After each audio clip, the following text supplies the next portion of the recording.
नमस्कार. आज आपण संप्रेरकाची IUS बद्दल बोलूया. हे एक औषधी आहे जे पॉलिसिस्टिक ओव्हरी सिंड्रोम म्हणजे PCOS ची लक्षणे सुधारण्यासाठी वापरलं जातं. PCOS काय आहे? PCOS एक अशी स्थिती आहे ज्यामध्ये पुरुषी संप्रेरक म्हणजे अँड्रोजन्स ची अधिक पातळी निर्माण होते. बाकी लक्षणे पण दिसतात, जसं की अनियमित मासिक पाळी येणे, पुरळ येणे, अधिक केसांचं वाढ आणि गर्भवती होण्यामध्ये अडचण येणे. PCOS बद्दल अजून माहितीसाठी आमचे बाकीचे कॉमिक्स पाहू शकता. IUS काय आहे? हे एक छोटंसं टी शेप यंत्र आहे जे गर्भाशयामध्ये ठेवून संप्रेरकाची पातळी सांभाळतं. हे प्रोजेस्टेरॉन नावाचं संप्रेरक सोडतं, जे पहिलं गर्भनिरोधक आहे. 99% फायद्याचं असतं. 2. मासिक पाळीचं अधिक रक्तस्राव कमी करून PCOS ची लक्षणे सुधारतं. त्याच्या प्रकारावर अवलंबून ते 3 ते 8 वर्षासाठी टिकतं.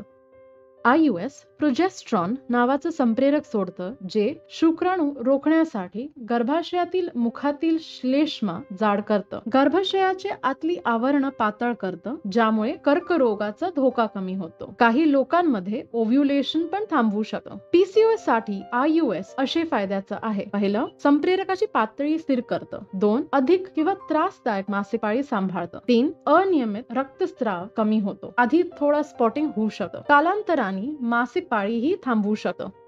डॉक्टर किंवा नर्स 5-10 मिनिटाच्या प्रक्रियेमध्ये हे IUS बसवून देऊ शकतात. बसवताना काही त्रास होत असेल तर काही पेन किलर्स ही दिले जातात. IUS मधनं हळूहळू कमी प्रमाणात संप्रेरक सोडला जातो, ज्यामुळे रोजचे दीर्घकालीन गोळ्या घ्यायची गरज नसते. बसवल्यानंतर काही महिलांना काही दिवसांसाठी हलक्या कळा जाणवू शकतात किंवा हलकं रक्तस्रावही होऊ शकतं. कॉइलचा धागा जागेवर आहे की नाही याची खात्री करण्यासाठी नियमितपणे तपासून घेणे गरजेचे आहे. आणि जर तुम्हाला तो धागा जाणवत नसेल तर तुमच्या डॉक्टरांशी संपर्क साधावे. जास्ती तर लोकांना काही त्रास होत नाही, पण काही लोकांना दुष्परिणाम ही होऊ शकतो, जसं आधीचे काही महिने स्पॉटिंग किंवा अनियमित मासिक पाळी येणे, मूडचा बदल, वजन वाढणे, पुरळ येणे, स्तन कोमल होणे आणि पाळीसारखा त्रास होणे. ही लक्षणे काही महिन्यानंतर सुधारतात, पण ते कायम राहिलेस तर डॉक्टरांचा सल्ला घ्यावा. क्वचित हालचालमुळे IUS बाहेर निघू शकतं किंवा इन्फेक्शन होऊ शकतं. काही त्रास किंवा असामान्य दिसणारं योनीचं स्त्राव दिसल्यावर डॉक्टरांशी संपर्क साधावे.